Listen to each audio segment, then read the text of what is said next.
ओम शांति। आज 24 सितंबर 2023 की अव्यक्त मधुर महावाक्य। रिवाज है 22 दिसंबर 1995। हेडलाइन है सर प्राप्ति संपन्न जीवन की विशेषता है अप्रसन्नता मुक्त और प्रसन्नता युक्त। अब सुनते हैं अव्यक्त महावाक्य विस्तार से। आज बाप दादा ने कहा, आज प्यार के सागर बाप दादा अपने प्रेम स्वरूप आत्माओं को देख रहे हैं। हर एक के दिल में परमात्म प्यार समाया हुआ है। ये परमात्म प्यार प्राप्त भी एक ही जन्म में होता है। 83 जन्म देव आत्माएं व साधारण आत्माओं द्वारा मिला। सोचो, याद करो, सारे कल्प का चक्कर लगाओ, सौदर्शन चक्रधारी होना। तो एक सेकंड में सारे कल्प का चक्कर लगाया। 83 जन्मों में परमात्म प्यार मिला था? नहीं मिला। सिर्फ इस संगम पर एक जन्म में परमात्म प्यार प्राप्त हुआ। तो अंतर को जान लिया ना। आत्माओं का प्यार और परमात्म प्यार कितना अंतर है। साधारण आत्माओं को प्यार कहाँ ले गया, क्या प्राप्त कराया, अनुभव है ना। और परमात्म प्यार कहाँ ले जाता, अपने स्वीट होम और स्वीट राजधानी में। आत्म प्यार राज्य भाग्य गंवाता है और परमात्म प्यार राज्य भाग्य दिलाता है, और इसी जन्म में। ऐसे नहीं कि सिर्फ भविष्य के आधार पर चल रहे हो, नहीं, डायरेक्ट परमात्म प्राप्ति तो अब है। वर्तमान के आगे भविष्य भी कुछ नहीं है।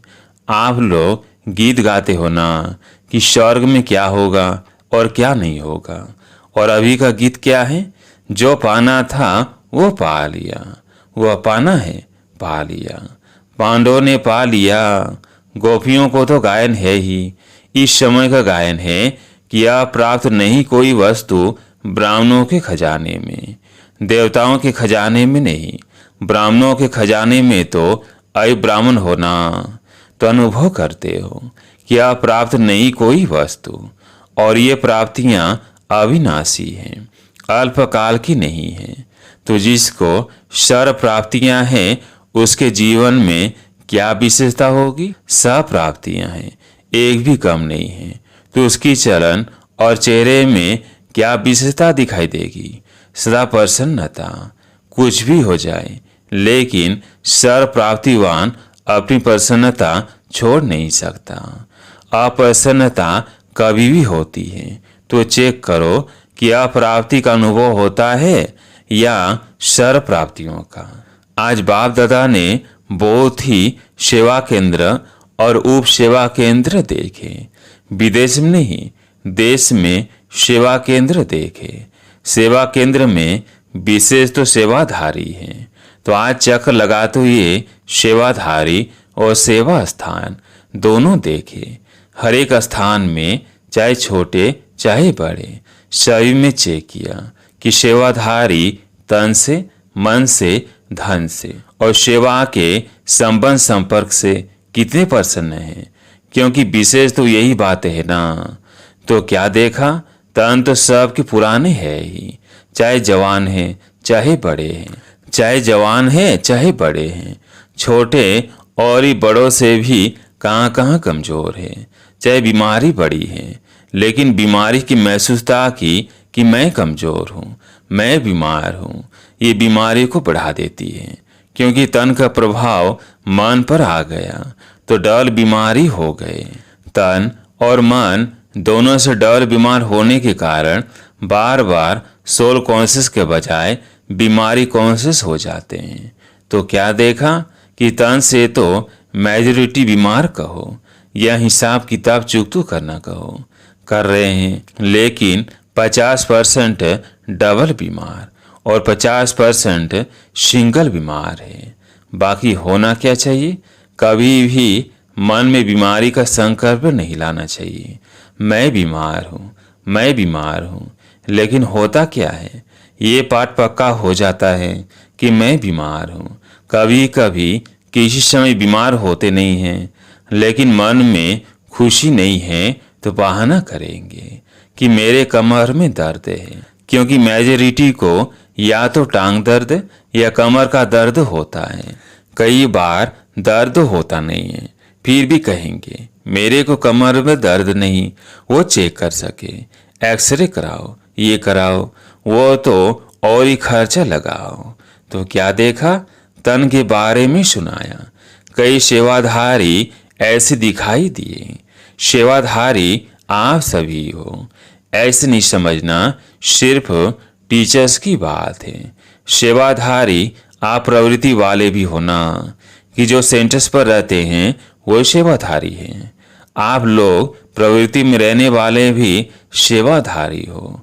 कभी आपके घरों का भी चक्कर लगाएंगे, देखेंगे कि कैसे सोते हो, कैसे उठते हो, डबल बेड है, सिंगल बेड है। अच्छा, ये तो आज के चक्र की बात है।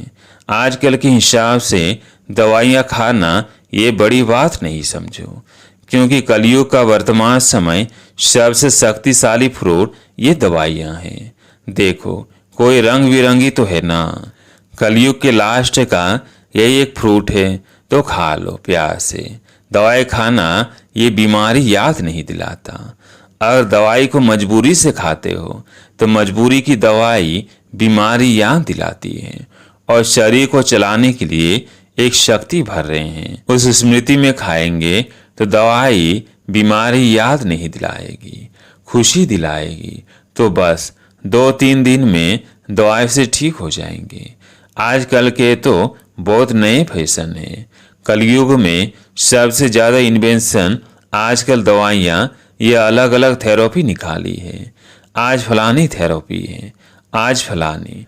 तो ये कलयुग के सीजन का शक्तिशाली फल है, इसलिए घबराओ नहीं। लेकिन दवाई कॉन्शियस, बीमारी कॉन्शियस होकर नहीं खाओ, तो तन की बीमारी होनी है, नई बात नहीं है।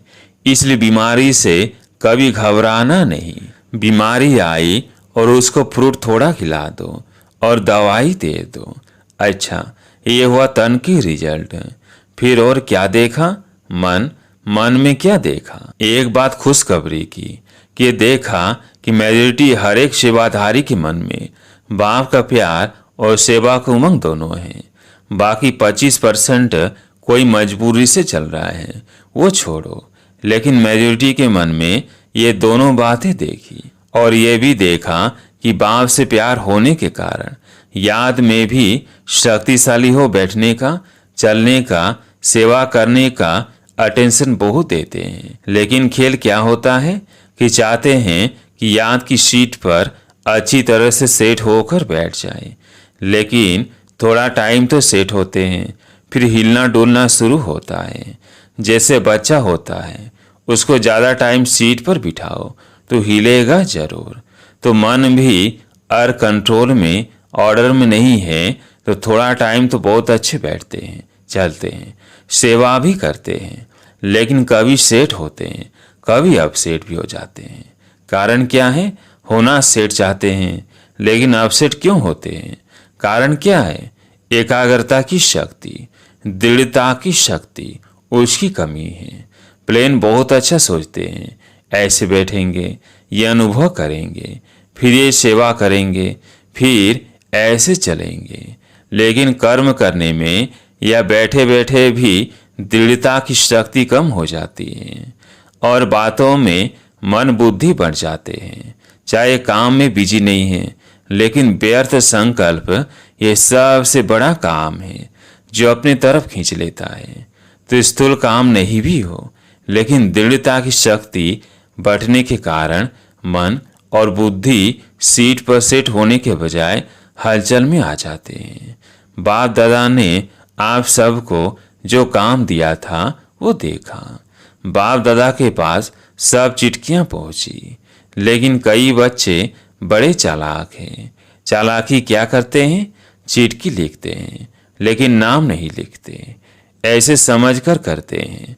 बाप तो जानता है, फिर भी अगर काम दिया है तो काम तो पूरा करो ना। टीचर अगर कहे ये लिख कर आओ, और टीचर को कहो कि आप तो जानते हो ना मुझे ये लिखना आता है, तो टीचर मानेगा। तो कई तो नाम ही नहीं लिखते, लेकिन जो भी जिस ग्रुप में काम दिया है, मेजॉरिटी सबकी खुशी की बात देखी कि सब ने लिखा है कि हम डायमंड जुबली तक करके दिखाएंगे। ये मेजॉरिटी का है, आप सबका भी है। जीवन मुक्त हो जाएंगे। अगर सभी बातों से मुक्त हो गए तो क्या हो जाएंगे? जीवन मुक्त हो जाएंगे ना। तो सभी ने अपनी हिम्मत उमंग अच्छा दिखाया है, चाहे फॉरेन वालों ने चाहे भारत वालों ने। उमंग उत्साह सभी का अच्छा है। कोई कोई ने, बहुत थोड़ों ने लिखा है कि हमको टाइम लगेगा। लगने दोनों को, आप लोग तो जीवन मुक्त हो जाओ। तो रिजल्ट में देखा कि सभी को उमंग है कि डायमंड जुबली में कुछ करके दिखाए। लेकिन बाप दादा ने देखा कि जितना अपने आप को डायमंड बनाने का उमंग उत्साह है, उतना ही डायमंड जुबली वर्ष में सेवाओं के प्लान भी बहुत फास्ट बनाए हैं। इसमें बाप दादा खुश है। लेकिन ऐसा नहीं कहना कि बहुत सेवा का बोझ था ना, इसलिए थोड़ा नीचे ऊपर हो गया। ये बाप दादा नहीं चाहते। सेवा जो स्वयं को व दूसरे को डिस्टर्ब करे, वो सेवा नहीं है, स्वार्थ है। और निमित्त कोई न कोई स्वार्थी होता है, इसलिए नीचे ऊपर होते हैं। चाहे अपना चाहे दूसरे का स्वार्थ जब पूरा नहीं होता है, तब सेवा में डिस्टर्बेंस होती है। इसलिए स्वार्थ से न्यारे और सर्व के संबंध में प्यारे बनकर सेवा करो। तब जो संकल्प किया है, वह लक्ष्य रखा है कि डायमंड जुबली में डायमंड जुबली मनाएंगे, वो पूरा हो सकेगा। आधा नहीं याद करना। कई ऐसे जवाब देते हैं, कहते हैं डायमंड जुबली तो मनाने की थी तो मनाया, उसमें बिजी हो गए।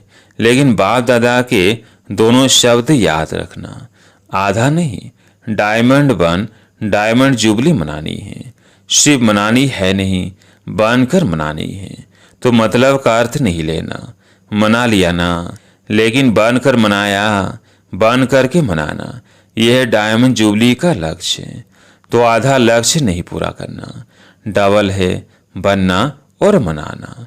सिर्फ बनना नहीं, सिर्फ मनाना नहीं, दोनों साथ साथ हो। और आप सबको मालूम है कि जब आप डायमंड जुबली के व डायमंड बनने की प्लान बना रहे हो, तो आप सबसे पहले माया भी अपना प्लान बना रही है। इसलिए ये नहीं कहना क्या करे बाबा, हिम्मत कम हो गई, माया बहुत तेज है। माया को अपने पास रखो। राज्य आप करेंगे और माया को बाबा संभालेंगे। राज तो आपको करना है ना। माया जीत जगह जीत बनना है, तो माया को जीतने के बिना जगह जीत कैसे बनेंगे? इसलिए चारों ओर अटेंशन प्लीज, समझा? अच्छा, चक्र का आधा सुनाया, आधा फिर सुनाएंगे। सेंटर कोई कोई तो बहुत अच्छे सजे सजाए और कोई सिंपल, तो कोई बहुत रॉयल, कोई बीच के भी थे। ज़्यादा है जो समझते हैं कि रॉयल लगे। कोई वीआईपी आवे तो उसको लगे कि सेंटर अच्छा है। लेकिन अपना यानी ब्राह्मणों का आदि से अब तक का नियम है कि न बिल्कुल सादा हो न बहुत रॉयल हो, बीच का होना चाहिए। ब्रह्मा ने तो बहुत साधारण देखा और रहा, लेकिन अभी साधन है, साधन देने वाले भी हैं। फिर भी कोई भी कार्य करो तो बीच का करो। ऐसा भी कोई ना कहे कि यह क्या लगा दिया है, पता नहीं, और न कोई कहे कि यह तो अभी राजा ही ठाठ हो गया है। तो आज का पाठ क्या है? मुक्त। तो सबसे हो गए ना, सबसे मुक्त होने की प्रतिज्ञा हो गई है ना। पक्की है या घर जाएंगे तो कहेंगे मुश्किल है? पक्का रहना। माया को डायमंड जुबली में मजा चखा कर दिखाओ।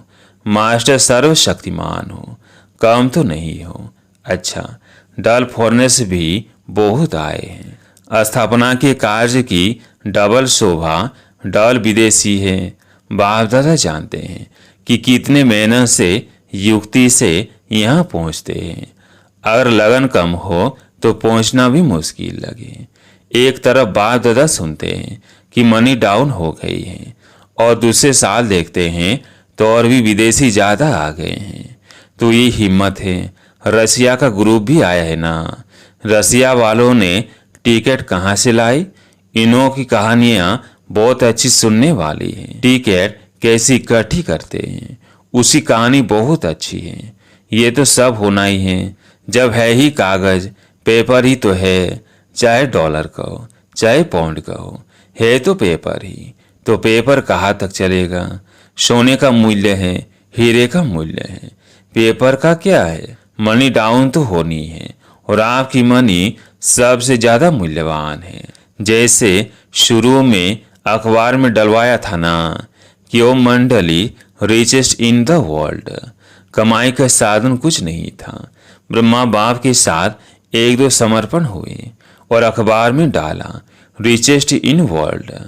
तभी भी जब चारों ओर ये स्थूल हलचल होगी फिर आपको अखबार में नहीं डालना पड़ेगा। आपके पास अखबार वाले आएंगे और खुद ही डालेंगे, टीवी में दिखाएंगे कि Brahma Kumari is richest in the world.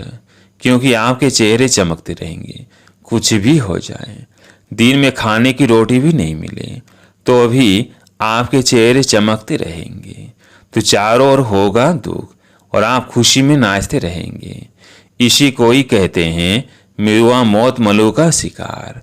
इसलिए बाप दादा ने आज कहा कि ब्राह्मण जो सच्चे हैं, ब्राह्मण जीवन में श्रेष्ठ जीवन के लक्ष्य वाले हैं, उसकी विशेषता है प्रसन्नता। चाहे कोई गाली भी दे रहे हो तो भी आपके चेहरे पर दुख की लहर नहीं आनी चाहिए। प्रसन्न चित। गाली देने वाला भी थक जाएगा। हो सकता है यह नहीं कि उसने 1 घंटा बोला, मैंने सिर्फ 1 सेकंड बोला, सेकंड भी बोला, ये सोचा, शक्ल पर अप्रसन्नता आई तो फेल हो गए। इतना सहन किया ना, 1 घंटा सहन किया, फिर गुब्बारे से गैस निकल गई तो गैस वाले गुब्बारे नहीं बनना। और चाहिए ही क्या? बाप मिला, सब कुछ मिला। गीत तो यही गाते हो ना। तो ऐसे टाइम पर ऐसी सी बातें याद करो तो चेहरा नहीं बदलेगा। ऐसे नहीं उसके आगे जोर जोर से हंसने लग जाओ तो और ही गर्म हो जाए। प्रसन्नता अर्थात आत्मिक मुस्कुराहट, बाहर की नहीं। आत्मिक तो आज का पाठ क्या रहा? सदा अप्रसन्नता मुक्त और प्रसन्नता युक्त। डबल समझा? अच्छा, चारों ओर के बाप दादा के प्रेम स्वरूप आत्माओं को सदा स्वयं को अप्रसन्नता से मुक्त करने वाले तीव्र पुरुषार्थी आत्माओं को सदा याद और सेवा के बैलेंस द्वारा सेवा की सफलता पाने वाले भाग्यवान आत्माओं को सदा बाप को प्रत्यक्ष करने के उमंग उत्साह में रहने वाले देश विदेश दोनों के सर्व बच्चों को बाप को अपनी खुशखबरी लिखने वाले, अपनी सेवा का उमंग रखने वाले ऐसे बाप की सदा स्नेही और सभी बच्चों को बाप दादा का याद प्यार और नमस्ते। आज प्यारे मीठे बाबा का वरदान अखंड स्मृति द्वारा विघ्नों को विदाई देने वाले मास्टर सर्वशक्तिमान भव। अखंड स्मृति द्वारा विघ्नों को विदाई देने वाले मास्टर सर्वशक्तिमान भव। संगम युग विघ्नों को विदाई देने का युग है। जिसको आधा कल्प के लिए विदाई दे चुके उसको फिर आने ना दो। सदा याद रखो हम विजयी रतन हैं, मास्टर सर्वशक्तिमान है। ये स्मृति अखंड रहे तो शक्तिशाली आत्मा के सामने माया का विघ्न आ नहीं सकता। विघ्न आया फिर मिटाया तो अखंड अटल नहीं कहेंगे। इसलिए सदा शब्द पर अटेंशन दो। सदा याद में रहने से सदा निर्विघ्न रहेंगे और विजय का नगाड़ा बजता रहेगा। स्लोगन: ईश्वरीय सेवा में खुद को ऑफर करना ही बाप दादा की ऑफरिंग लेना है। ईश्वरीय सेवा में खुद को ऑफर करना ही बाप दादा की ऑफरिंग लेना है। अच्छा, ओम शांति।